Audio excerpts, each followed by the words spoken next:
Order! Order! You are an incorrigible delinquent at times. Behave yourself, man!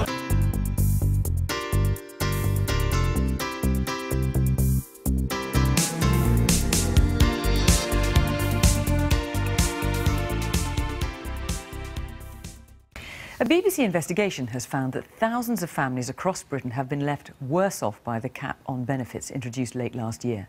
The total amount of benefits a family can receive is now £20,000 and £23,000 in London.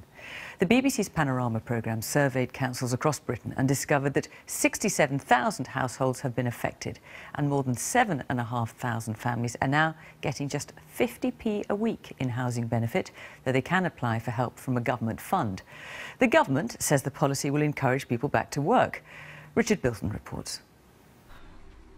This is where I sit in the day and this is where I sleep at night, on my sister's sofa. The benefit cap has turned Sarah Smith's life upside down. So that's all I own, just that black bag with a few clothes in and just a box with a few toiletries and stuff in. Her benefits were cut by £44 a week last November. She was evicted and made homeless. Sarah has 7 kids, 4 were living with her. Now they've gone. I've got no choice to basically leave them where they are for the time being. But obviously, like I said, it absolutely kills me inside. It kills me inside, but there's nothing I can do about it. Out the way, out the way. Steve and Kim Carmichael are struggling to keep their home. They have 4 children and their benefits have been reduced by £120 a week. It's taken from their housing benefit, which has been cut to just 50p a week.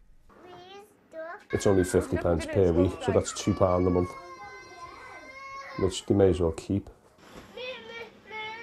Cost them more to send a letter out. What, you don't drop it? £20,000 a year does sound a lot. It's not a lot, really. By the time you've paid your gas, your electric, your rent, if you've got to pay rent, your council tax, your food shopping, clothes for the kids, trips, for school trips and stuff like that, your weekly money soon goes. The government says families that have been capped are still getting £20,000 a year in other benefits, and that's as much as many working families earn. Benefit cap was introduced to try and level up the playing field between families who are in work and those who are reliant on benefits.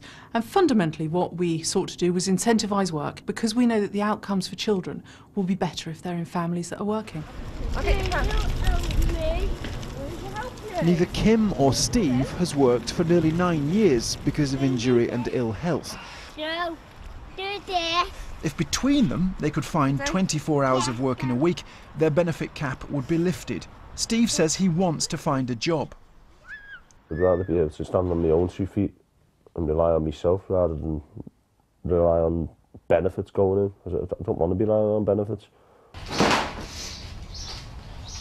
Sarah is no longer on her sister's sofa. She's been given a house, but she's not looking for work because her life is still chaotic. And without benefits, she can't bring her children home. It's all because of this stupid benefit cap.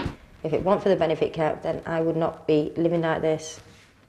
And my money wouldn't have been stopped. My kids would have still been with me. About 5% of those capped return to work. Those who don't get work are having their lives changed. Richard Bilton, BBC News.